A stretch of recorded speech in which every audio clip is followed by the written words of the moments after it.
Hello everyone, my name is Nicole. Thank you so much for watching. I am a woman with Turner syndrome, a mom to a beautiful 2-year-old little girl, and a therapist for children and teens by trade. About 2 years ago by now, I can't believe it, I posted a video about my journey getting pregnant with Turner syndrome, and I've been meaning to post more for a long time.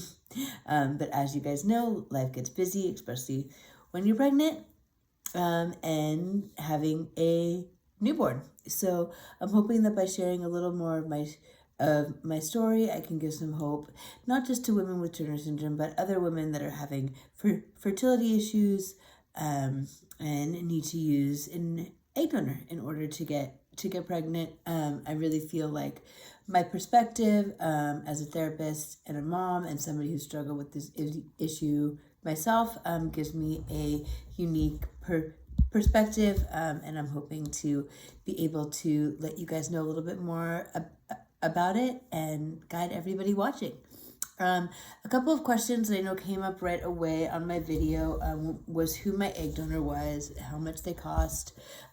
So my egg donor was actually my sister. It was an amazing experience, and I'm so happy to this day that it was my sister. Of course, that comes with a lot of emotions and all of that. I can post another video on that.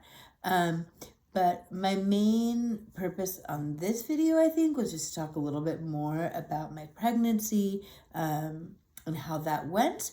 My pregnancy was actually extremely easy. I was very, very lucky. Postpartum was a different story. Postpartum was not so easy for me, but like I said, I think that deserves a whole other video in and of itself, just to talk about postpartum and what that was like as a woman with Turner syndrome, because I think it posed its own unique challenges. But as I said, my pregnancy was actually really, really easy. The only thing I had was I did have one scare. For those of you who aren't familiar, when you get pregnant through IVF, after you do the transfer, there is a 2-week wait, and then you go and get your HCG checked, which is the hormone that will let the doctors know, and if you're pregnant or not. It's what makes a pregnancy test come up positive. So when I went to get my HCG checked, it turned out that I was pregnant. My HCG, I think, was a 168 at the time when I went to get it checked. Usually they check it again 48 hours after, and unfortunately when I went to get my HCG checked 48 hours later, it had not doubled, and doctors are always looking to see, sorry, I thought my husband walked in through. He didn't. Doctors are always looking to see if your HCG levels doubled within the past 24 hours. So like I said, mine didn't. It was a huge scare. We didn't know what was going on, if I was going to miscarry. There were talks about maybe it was an ectopic pregnancy.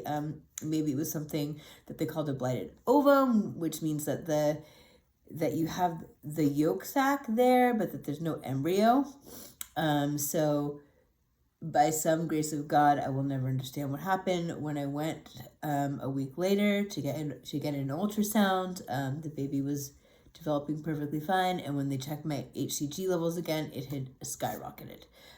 So I consider myself very, very lucky.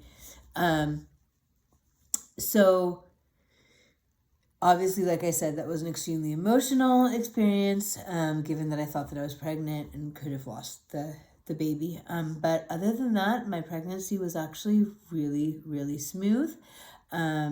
They did a lot of extra testing because I had Turner syndrome, so I was getting ultrasounds. It was once a month, I think, from 20 weeks until I delivered my baby. She was a little early at 37 weeks. And during that time period, I was actually getting ultrasounds every single month. So other than that, I think they just did all of the normal testing. I love any questions that you guys have, please ask me. I also did a podcast about my entire pregnancy, which I can link to at the end of this video. So thank you so much for watching. I hope to post some more videos soon. And please subscribe to my channel and let me know what other questions you have. Thank you so much. And from one mom to another, hope you guys are having a wonderful day.